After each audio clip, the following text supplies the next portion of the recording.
We start right now with the powerful nor'easter that is barreling up the East Coast today. 69 million people from Maryland all the way up to Maine under winter weather alerts, as millions more are under blizzard warnings. This is all as cities like Philadelphia, New York are blanketed in up to 2 feet of snow. At least 7 governors have declared states of emergency as people face coastal flooding, dangerous road conditions, and widespread power outages. Satellite video captured by the National Weather Service shows the massive scale and power of this storm system. It can be seen from space, spinning up along the East Coast. Parts of New York and New Jersey are under travel restrictions today, with Hoboken now extending its travel ban until 4 p.m. Here in Manhattan, officials are warning this could be one of the city's 10 worst storms in 150 years. NBC News correspondent Valerie Castro joins us now from Long Branch, New Jersey. Valerie, you've been talking to people there who've been braving the storm, walking their dogs, shoveling snow. How are things out there on the ground right now? What's the official situation and the warnings for safety? Yeah, Vicki, you're right. There have been some people out walking around. We spoke to somebody earlier today, but really officials in this area, they started warning people last night to stay inside, do not go outside. And those warnings continue today. As you can see, the winds are still blowing. I'm just going to walk you over here along the boardwalk. You can see the waves continue to crash. And unfortunately, this is what we've seen people come out to take a look. There's a guy way down the shore. He walked by about 10 minutes ago. We saw some other people out here not long ago taking pictures down along the shore because the waves are so impressive. But again, officials warning people to stay home. And one of the reasons is because this is wet, heavy snow, and there have been high gusts of wind. And so we have had downed trees as a result, taking out power lines. And so there are power outages throughout the area. We spoke to one woman out walking her dog. She says she experienced some of those power issues throughout the night. Take a listen to what she had to say.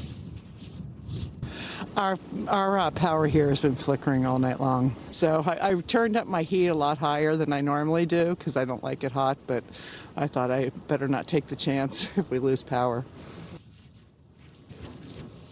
And the sheriff of Monmouth County here, he says there have been more than 25,000 customers reported without power, urging people that if their power does go out to call the power utility company. Do not call 911. They really want to keep those emergency lines open just in case. But again, a lot of people experiencing power outages. This is a wet, heavy snow contributing to all of those problems. You can see the wind is gusting right now. There were reports of gusts in the area of up to 53 miles per hour. Guys? I mean, you just mentioned hundreds of thousands of people without power. What are the other sort of broader impacts we're still seeing right now? We know there were some travel restrictions in place. New York City had one that expired at noon. New Jersey had one that expired earlier this morning. There is still a commercial vehicle travel ban for the state of Connecticut. They reported more than 80 accidents across that state. DoorDash, if you live in New York City and you rely on DoorDash for your meals, they had a ban on their travel last night. They continue to have a ban on their travel up until 2 p.m. today. So if you need a DoorDash something, you're out of luck, guys.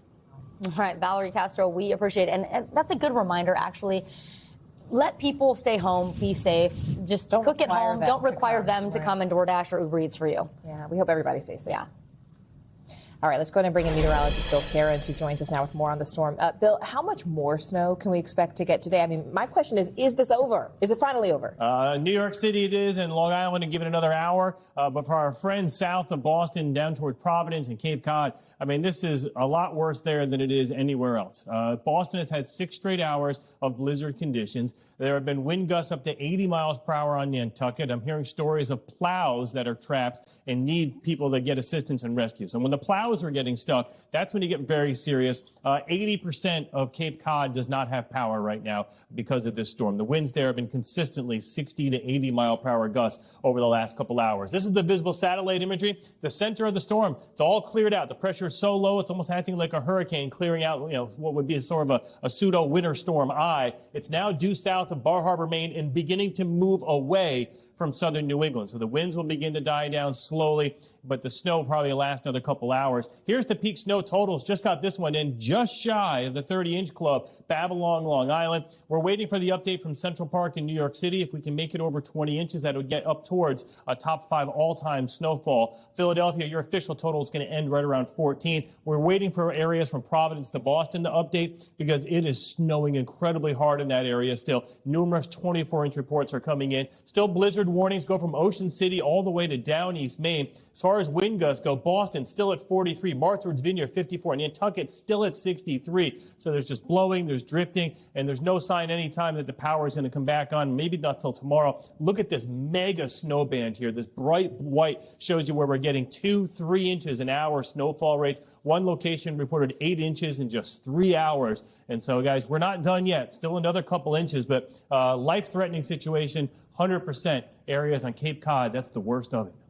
Bill, we were hoping it would be over, but you say there is a chance for more snow later this week. I mean, no one wants 50 degrees and sunny more than me right now. So we got a clipper system. So this storm exits, and then we're watching a clipper system diving down out of Canada. Great Lakes gets a little bit of snow Tuesday. Wednesday morning, a little bit of snow. These only typically bring about 1 to 2 inches. Not a big deal. But then there's a more potent southern storm, and the northern fringe of this is going to have snow with it. Maybe even plowable snow. This would be Friday morning, New York to Boston. I hope it changes. I don't want it. We all hope it changes. Yeah, Bill Karins, thank you so much. Well, this storm, as Bill mentioned, is causing chaos for travelers. This as airlines cancel and delay thousands of flights. So far, in fact, more than 5,600 flights going in and out of or even within the United States have been canceled and more than 1,800 delayed. All of that according to Air Travel Tracker FlightAware. Most of those disruptions at New York City's major airports. 89% of flights at JFK canceled and its AirTrans service suspended. NBC News senior correspondent Tom Costello is following all of this from our D.C. bureau. Tom, just give us the big picture, most recent travel updates and impacts from the storm.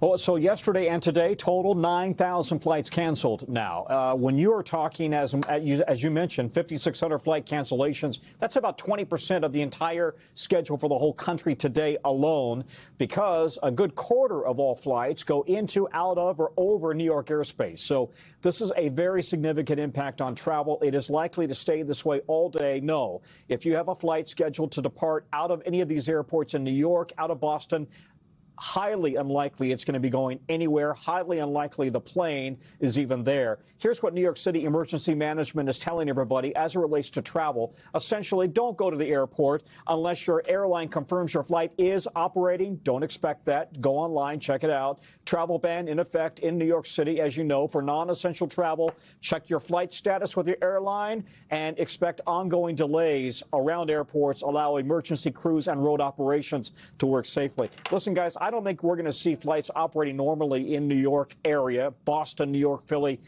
Certainly not today. Maybe cross your fingers, they'll start to resume operations tomorrow. It's going to take a good 3 days or so, maybe even longer, to fully recover. And for things to just thaw out. But listen, Tom, I want to switch gears for a minute. There was this back and forth where TSA is now reversing course on its decision to suspend PreCheck. TSA PreCheck, that's, of course, the expedited screening program. All of this over the battle with Homeland Security Secretary. Tell us what happened and why the decision got reversed. Well, bottom line, Homeland Security injected a level of chaos and uncertainty into an already chaotic and uncertain travel picture, because on Saturday, suddenly, Homeland Security tweeted out that they were suspending the use of TSA PreCheck and global entry because of the fight with the Democrats over Homeland Security funding, and specifically the TSA. 20 million people have qualified and pay for TSA PreCheck. They pay for it. That means they pay for this entire service. And global entry, of course, about 12 million people have that. They use it coming back into the United States from overseas trips. Homeland Security immediately faced big backlash from the airlines, travelers, groups who said you can't do this, you cannot use travelers as pawns, and Homeland Security immediately backed off. So as of today, PreCheck is operating normally, not so on global entry. All right, Tom Costello with the latest from D.C. Tom, we appreciate you. You bet.